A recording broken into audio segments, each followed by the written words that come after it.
Una muerte sin sufrimiento. El médico del Papa Francisco revela cómo fueron sus últimos minutos de vida. Tenía los ojos abiertos, respiraba con oxígeno, pero no respondía. ¿Por qué no lo llevaron al hospital? Además, repartía comida cuando cruzó por error una frontera y desapareció. La familia del inmigrante Ricardo Prada lo busca por semanas hasta que el gobierno de Estados Unidos reveló su paradero. El futuro de casi 1 millón de niños está en riesgo. El presidente Trump quiere eliminar un programa de cuidado infantil para familias de bajos ingresos. Pero, ¿qué será de muchos hogares latinos sin este apoyo?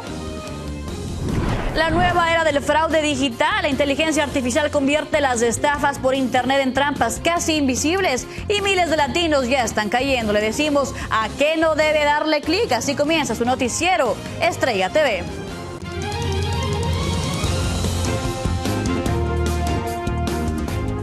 ¿Qué tal? Buenas tardes, bienvenidos a su noticiero Estrella TV. Les informa Viviana Zarrada en ausencia de Abel Álvarez. Gracias por acompañarnos. El Papa Francisco partió como él lo deseaba, en casa, sin sufrir y rodeado de quienes lo cuidaron. El doctor que lo acompañó durante su enfermedad estuvo muy cerca de él en sus momentos finales y hoy reveló al mundo entero. María Teresa Sarabia nos informa cómo fueron los últimos minutos de vida del pontífice. Veamos. El Papa Francisco murió sin sufrimiento y en casa, como era su deseo, contó el doctor que lo acompañó durante sus últimos momentos de vida.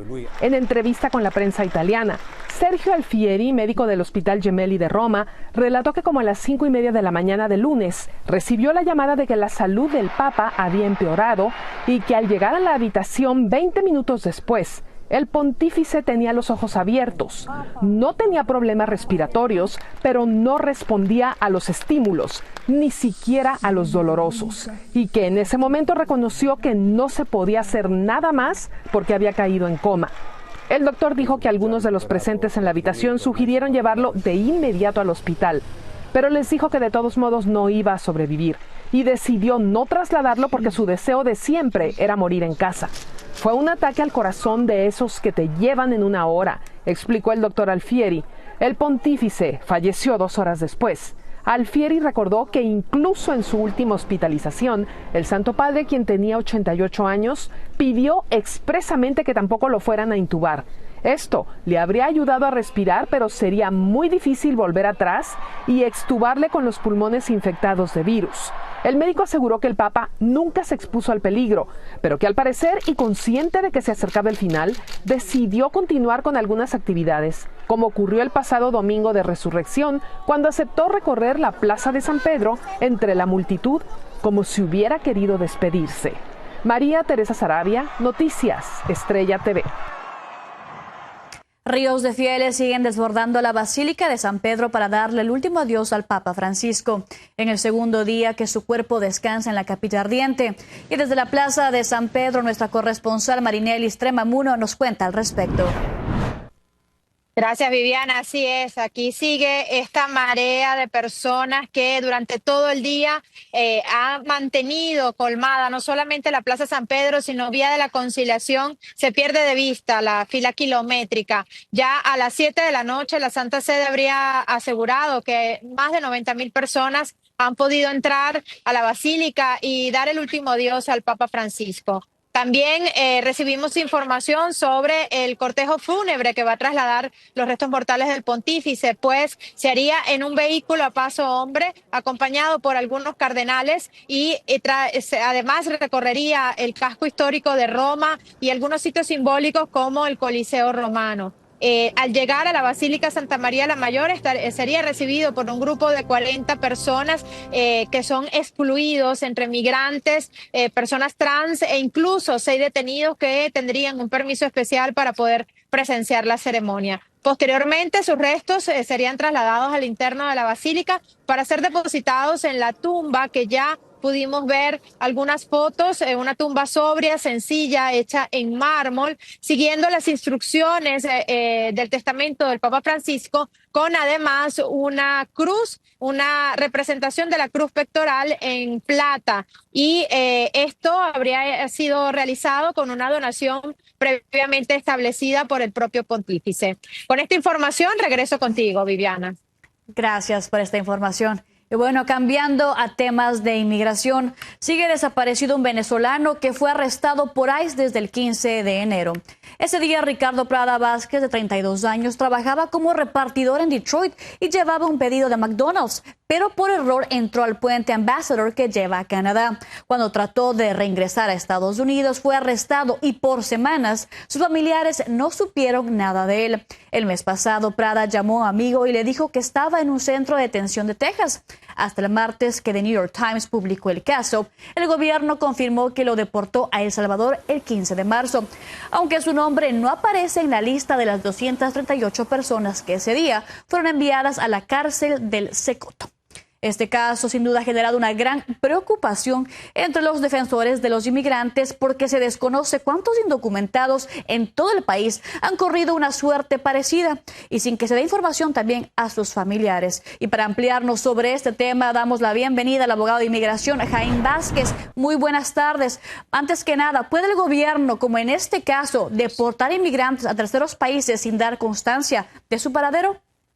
Viviana, un placer estar contigo. Bueno, en las semanas anteriores sabíamos que el gobierno tenía la autoridad de poder hacerlo porque la pregunta de si podían deportar a tercer países o bajo ley de enemigos extranjeros todavía no había sido contestada. Pero dictámenes de cortes federales en estos últimos días prohíben que el gobierno americano deporte a una persona a un tercer país sin antes darle la oportunidad de presentar algún recurso en corte de inmigración. Así que estaríamos pendientes de lo que podría pasar en el futuro.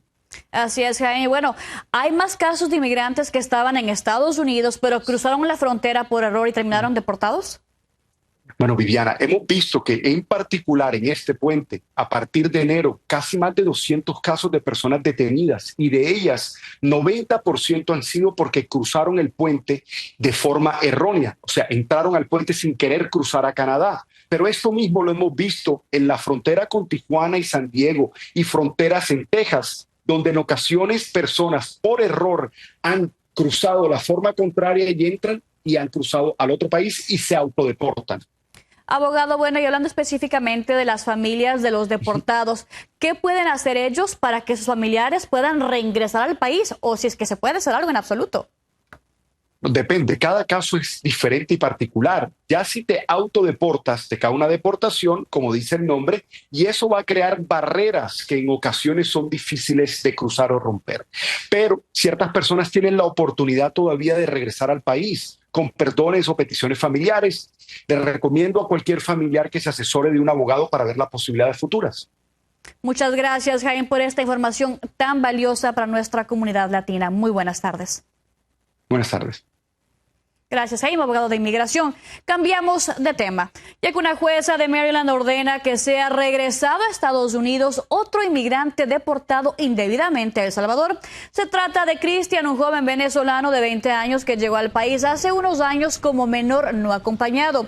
Fue detenido en marzo y trasladado a la megacárcel del Secot en aparente violación de un acuerdo judicial. Dicho acuerdo prohíbe deportar inmigrantes que ingresaron al país solos cuando eran menores de edad hasta que se resuelva su solicitud de asilo. Y en otro revés legal para la administración Trump, un juez federal de California le prohibió negar fondos a las ciudades santuarios. La orden la solicitó San Francisco y más de una docena de ciudades que limitan su cooperación con inmigración. El juez prohibió al gobierno retener, congelar o condicionar los fondos federales y dio hasta el lunes para que le informen a todos sus departamentos y agencias al respecto. Con esto, momento de una pausa, pero no se mueva, tenemos mucho más al regresar. Alarma entre miles de familias de escasos recursos. La administración Trump pone en la mira el vital programa de cuidado infantil Head Start. Una muy dura sentencia recibió el hombre que en el año 2022 mató a varias personas al disparar a la multitud en un desfile del 4 de julio. No se vaya, ya le contamos. La salud, enseñanza y alimentación de alrededor de 1 millón de niños podría quedar en riesgo luego que se revelara que la administración Trump analiza la posibilidad de eliminar el programa Head Start. Si eso sucede, muchas familias latinas de escasos recursos perderían servicios vitales para sus hijos. Fernando Mejía tiene la información completa. Veamos. En la guardería de Heidi Escobar, la noticia cayó como un balde de agua fría. Head Start para ella representa el principal ingreso de su negocio. Para los niños y para los padres de familia es terrible, según ella. Los niños se quedarían sin maestras, sin un lugar donde vendrían a comer, a aprender, jugar, ser social con niños, adultos. En un memorándum interno de la administración de Trump, una vez más se habla sobre la posibilidad de eliminar el programa para el próximo año. Hoy en día más de 800,000 niños están en este programa. Esto ha sido una gran diferencia para los padres que están trabajando. Head Start brinda ayuda médica y de nutrición, también ayuda en el cuidado prenatal y una pieza clave en la educación temprana de los niños. El programa, desde que Trump asumió la presidencia, ha sido fuertemente golpeado. A principios de abril se cerraron 5 de las 12 oficinas regionales, decenas de trabajadores fueron despedidos y dejaron de recibir $1,000 millones en fondos en comparación al año pasado. Sin este programa, miles de familias, incluidas muchas latinas, quedarían desprotegidas al tener que asumir esos gastos semanales de las guarderías. Estás hablando de una cantidad sustantiva, 400 multiplicados por 4 son $1,600 por mes. Si una persona gana $2,000, ¿cómo va a vivir esa persona? Sería muy duro para mí y mi hijo. Tendría que trabajar el doble y pasar menos tiempo de calidad con mi hijo, dijo Karina. Head Start fue creado en 1965 como parte de la guerra en contra de la pobreza del presidente Johnson. Head Start este año cumple 60 años de existencia. Desde su fundación ha atendido a más de 40 millones de niños. Para el próximo presupuesto tenían programado recibir $12,000 millones en fondos. Según algunos, esto podría causar un daño irreversible para los niños.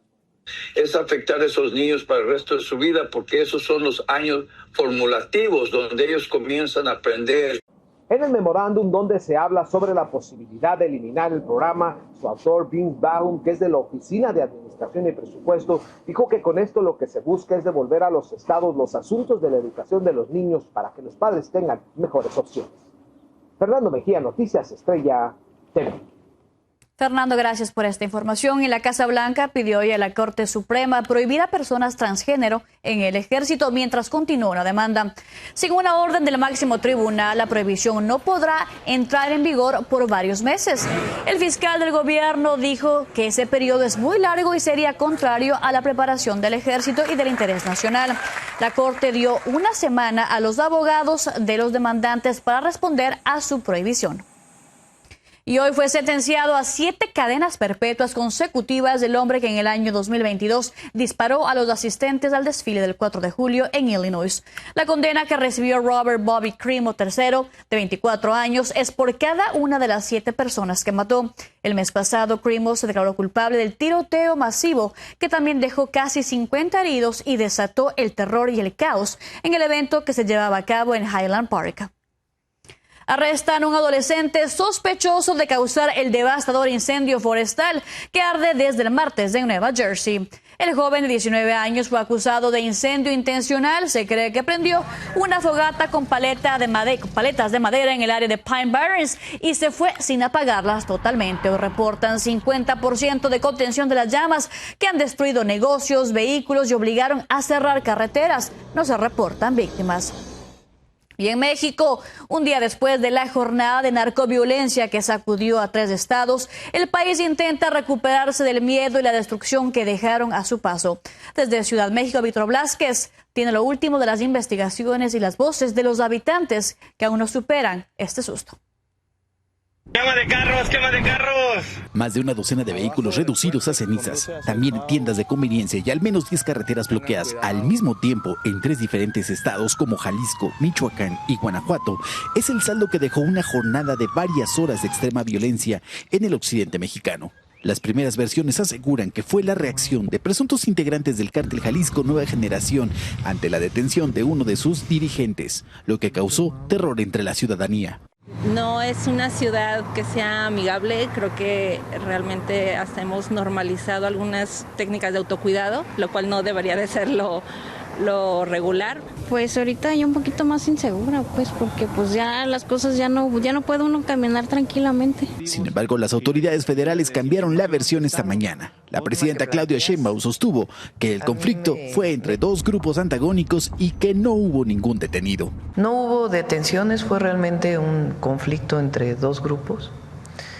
Se dio principalmente en Michoacán y ya se están haciendo pues todas las investigaciones. Más tarde, el secretario de Seguridad Ciudadana, Omar García Harfuch, escribió en sus redes sociales que tras un miércoles violento, hubo oficiales que perdieron la vida.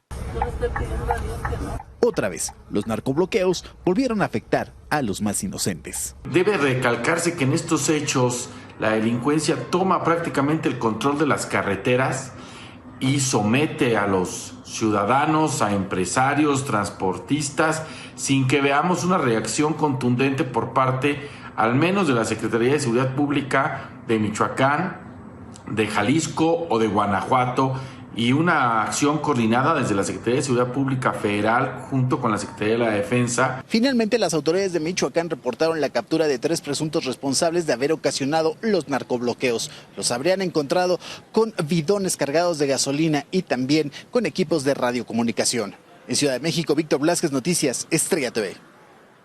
Y cambiamos de información, ya que el presidente Donald Trump expresó su molestia con su homólogo ruso Vladimir Putin luego de un despiadado ataque hoy contra la capital de Ucrania, el más mortífero desde julio. En su red social, el mandatario publicó que no estaba feliz con los bombardeos contra Kiev y agregó: Vladimir, para.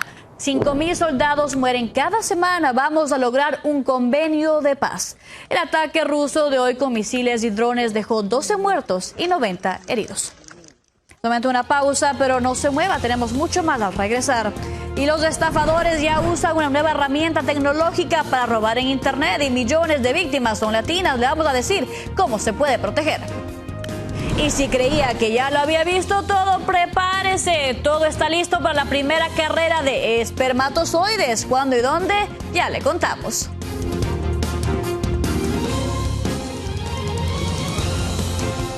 Continuamos con más información. Le cuento que la inteligencia artificial está facilitando el trabajo de los delincuentes cibernéticos que roban su dinero a millones de personas que compran en línea. Y más de la mitad de las víctimas son latinas. En Miami, Anthony Belchi nos explica cómo lo hacen y tiene recomendaciones para que se proteja.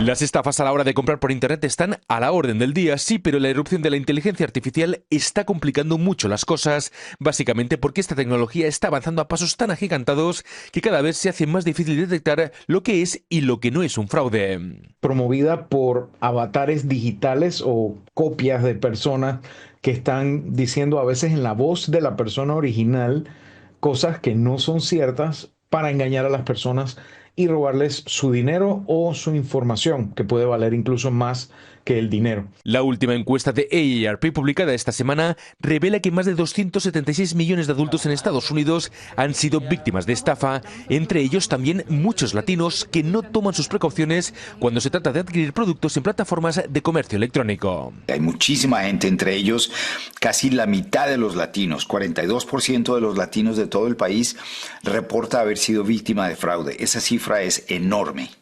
La aparición de herramientas como ChatGPT ha facilitado las cosas para aquellos que quieren cometer delitos cibernéticos porque se pueden clonar sitios web en cuestión de segundos y sin levantar ningún tipo de sospecha, por ejemplo, cambiando solo una letra de la URL de una página. La inteligencia artificial también es capaz de elaborar cientos de reviews para parecer aún más real, pero todo es falso. Recomiendan desconfiar de supuestas ofertas difíciles de rechazar, especialmente las que pone ofertas por tiempo limitado. Normalmente son estafas. Y cuando llega a ti un anuncio, un correo, un mensaje con una información, el poderla verificar por otros canales que no hayan sido sugeridos por ese que llegó es la forma más importante, más útil que tienes en este momento para poder verificar si es cierto o es falso. Los expertos insisten en que no hay que bajar la guardia, siempre hay que desconfiar y sobre todo avisar a las autoridades, por muy pequeña que sea esa estafa. Es la manera que tiene la policía de perseguir estos delitos. Desde Miami, Florida, Anthony Belchi, Noticias Estrella TV. Anthony, gracias por estos consejos. Y escuche esto, mañana se celebrará una competencia de espermatozoides, sí, escuchó bien, aquí en Los Ángeles. Los rivales en la Sperm Racing y el Hollywood Palladium serán dos jóvenes universitarios, uno de USC y otro de UCLA. Sus muestras se enfrentarán en una pista de 20 centímetros con la forma del órgano reproductor femenino y ganará la que llegue primero a la meta. La idea es de un adolescente millonario quien dijo estar preocupado por las salud sexual de los hombres, que se espera que unas 4,000 personas acudan al evento, que también se transmitirá en línea. Imagínese usted. Y bueno, lo que es también que la NASA difundió hoy 4 nuevas e impresionantes imágenes del telescopio espacial Hubble para celebrar su aniversario número 35. Mire esto. Las espectaculares fotos capturaron a plenitud las maravillas celestiales de Marte y de lejanas galaxias. Desde que fue lanzado a bordo del Discovery el 24 de abril del año 1994, el telescopio ha revolucionado el entendimiento del universo y es una herramienta vital para la investigación astronómica. Y nos despedimos con estas imágenes, ya que hemos llegado al final de su noticiero. Los esperamos mañana con mucha más información. Soy Viviana Zarrade. Hasta luego.